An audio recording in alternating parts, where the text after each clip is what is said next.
Welcome to the Salmon Runs YouTube. Enjoy the video. You begin by confirming firmware and device model because procedures vary by model. Once done, log in as admin.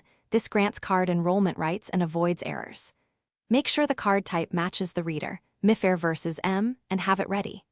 Go to Menu, then User, then add user or card registration depending on firmware. Choose card-only mode if you don't need fingerprint. You'll enter a user ID and name, input those now, because the device needs that record before writing the card. Now you assign the physical card to the user profile. Select the user you created, then open the register card or card no field. The device will wait for input. Present the card to the reader and hold it steady. Most readers latch immediately and display a card ID. Make sure the displayed ID matches the card type. Once the ID appears, save the user record.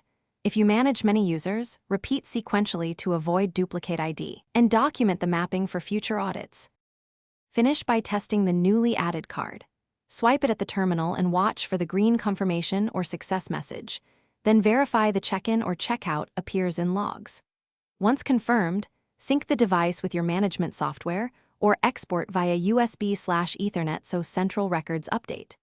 If the card isn't recognized, recheck card type compatibility, try a different physical orientation or distance from the antenna, and ensure firmware supports that card. If needed, re-enroll the user and retry immediately.